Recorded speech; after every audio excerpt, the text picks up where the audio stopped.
اعوذ باللہ السمیع العلیم من الشیطان الرجیم من ہمزہ ونفخہ ونفثہ۔ بسم اللہ۔ جنگ احد کے حالات۔ اب جنگ باقاعدہ شروع ہو گئی۔ مسلمین نے اللہ تبارک و تعالیٰ کے وعدہ کے مطابق کافروں کو قتل کرنا شروع کر دیا اور اس قدر قتل کیا کہ ان کو پامال کر ڈالا۔ مسلمین کو خاطر خواہ فتح حاصل ہوئی۔ آل عمران کی آیت نمبر 152 میں ہے یہ۔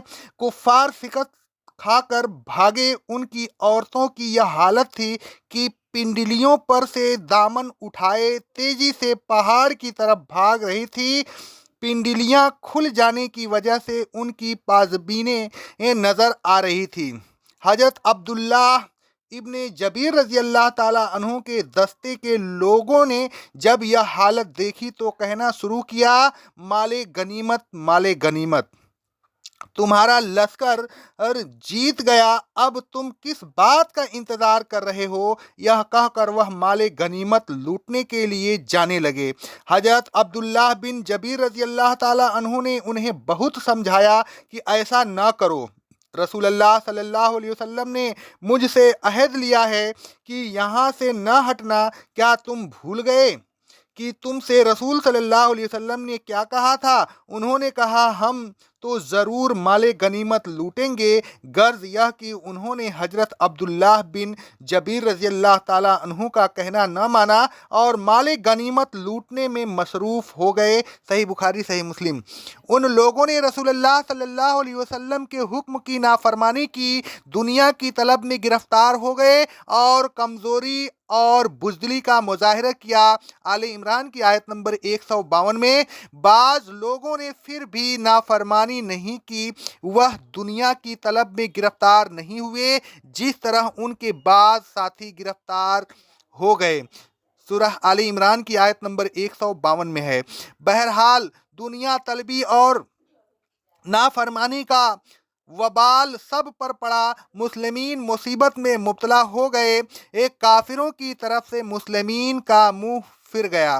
مسلمین کو شدید نقصان پہنچا۔ اس افراتفری میں سب سے پہلے حضرت جابر رضی اللہ تعالیٰ عنہ کے والد شہید ہو گئے۔ صحیح بخاری اور صحیح مسلم میں ہے۔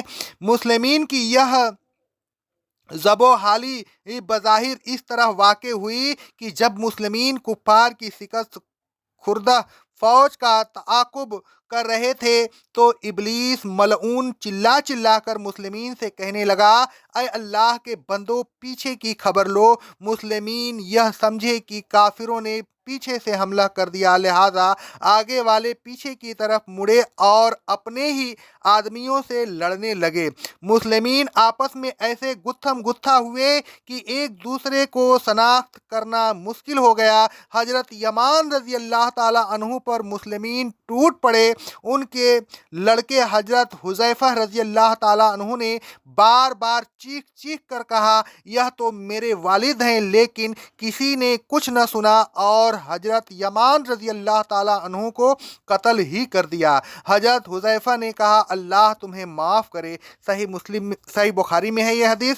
اس پریشانی کے عالم میں بعض مسلمین پیٹ پھیر کر بھاگنے پر مجبور ہو گئے۔ ان کی اپنی غلطی کی وجہ سے شیطان نے انہیں کمزور کر دیا اور وہ بزدل ہو گئے۔ آل عمران کی آیت نمبر 155 میں ہے یہ بھاگنے والے ایسی پیدل دستہ کے افراد تھے جس کو رسول اللہ صلی اللہ علیہ وسلم نے حضرت عبداللہ بن جبیر رضی اللہ تعالیٰ عنہ کی ماتحتی میں کسی خاص جگہ متعین کیا تھا۔ صحیح بخاری صحیح مسلم۔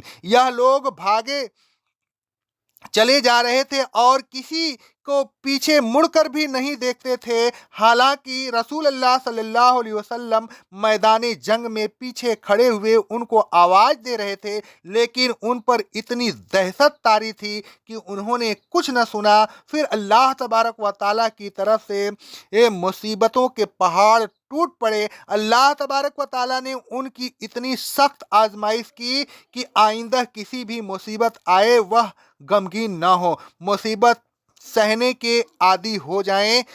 سورہ آل عمران کی آیت نمبر 153 میں ہے۔ اس افراتفری میں رسول اللہ صلی اللہ علیہ وسلم کے پاس صرف 12 آدمی رہ گئے۔ صحیح بخاری بعض لوگوں کو بس اپنی جان کی پڑی تھی، وہ اللہ تبارک و تعالیٰ کے متعلق ایام جاہلیت کے گمان جیسا گمان کر رہے تھے۔ وہ یہ سوچ رہے تھے کہ کیا ہمارے اختیار میں کچھ ہے، حالانکہ ان کے اختیار میں کچھ نہیں تھا۔ ان کے دلوں میں وسوسے آ رہے تھے، ایمان متزلزل ہو رہا تھا، لیکن وہ رسول اللہ صلی اللہ علیہ وسلم سے اس کا اظہار نہیں کر رہے تھے۔ کبھی کہتے کہ اگر ہمارے بس کی بات ہوتی تو ہم کبھی یہاں قتل ہونے کے لیے نہ آتے، حالانکہ ان کا خیال غلط تھا۔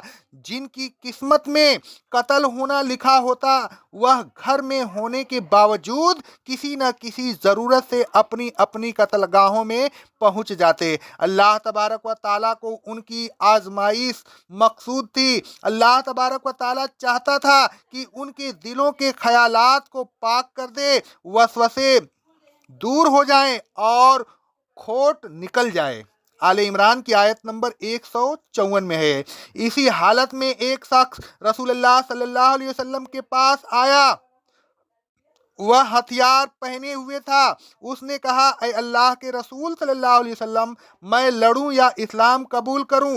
رسول اللہ صلی اللہ علیہ وسلم نے فرمایا، اسلام لاؤ اور لڑو۔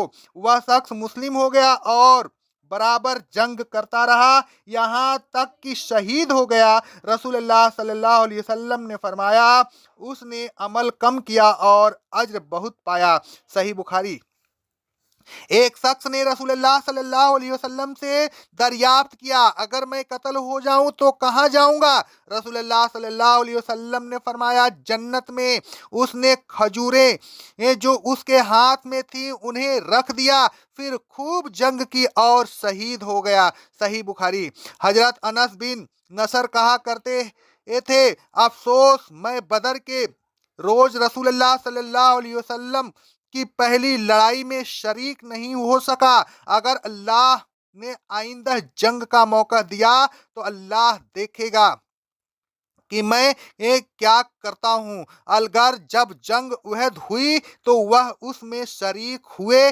جب مسلمین میں انتصار کی ایسی کیفیت پیدا ہو گئی تو کہنے لگے، اے اللہ، جو کچھ مسلمین نے کیا میں تجھ سے اس کی معذرت چاہتا ہوں، اور جو کچھ مشرکوں نے کیا اس سے بیزاری کا اظہار کرتا ہوں۔ پھر اپنی تلوار لے کر آگے بڑھے۔ راستے میں حضرت سعد بن معاذ رضی اللہ تعالیٰ عنہ سے ملاقات ہوئی۔ کہنے لگے، اے سعد، تم کہاں جا رہے ہو؟ مجھے تو احد پہاڑ کے سامنے سے جنت کی خوشبو آ رہی ہے۔ پھر وہ آگے بڑھے، لڑے اور شہید ہو گئے۔ صحیح بخاری کی حدیث ہے یہ۔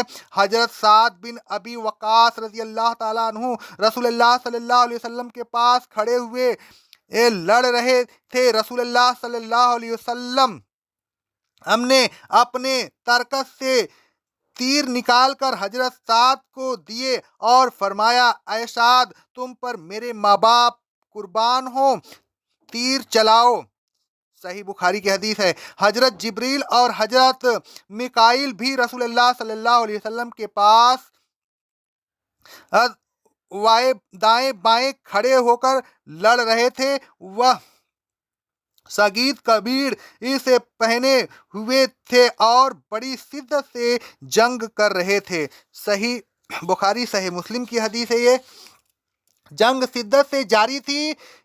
دوران جنگ بعض اوقات ایسے بھی آئے کہ رسول اللہ صلی اللہ علیہ وسلم کے پاس سوائے حضرت سعد رضی اللہ تعالیٰ عنہ اور حضرت طلحہ رضی اللہ تعالیٰ عنہ کے کوئی نہیں رہا۔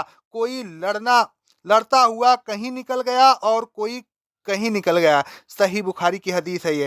حضرت ابو طلحہ نے رسول اللہ صلی اللہ علیہ وسلم کو بچانے کے لیے اپنے ہاتھ کو سپر بنا لیا تھا۔ تیر روکتے روکتے ان کا ہاتھ سل ہو گیا۔ صحیح بخاری کی حدیث ہے یہ۔ حضرت ابو طلحہ مسلسل رسول اللہ صلی اللہ علیہ وسلم کا دفاع کرتے رہے۔ وہ بہت بڑے تیر انداز تھے، کمان کو شدت کے ساتھ کھینچتے تھے۔ ان کے ہاتھ سے 2 یا 3 کمانیں ٹوٹ گئیں۔ اگر کوئی شخص رسول اللہ صلی اللہ علیہ وسلم کے پاس سے گزرتا تو رسول اللہ صلی اللہ علیہ وسلم اس سے فرماتے ابو طلحہ کے لیے تیر چھوڑ جاؤ۔ رسول اللہ صلی اللہ علیہ وسلم بار بار اپنی گردن اونچی کر کے کفار کی طرف دیکھتے۔ حضرت طلحہ عرض کرتے میرے ماں باپ آپ پر فدا ہو جائیں، آپ اونچی ہو کر نہ دیکھیں، ایسا نہ ہو کہ کوئی تیر آپ کو لگ جائے، یہ تیر میرے سینے پر لگے نہ کہ آپ کے سینے پر۔ صحیح بخاری کی حدیث ہے یہ۔ اقول قولی ھذا استغفر اللہ استغفر اللہ استغفر اللہ۔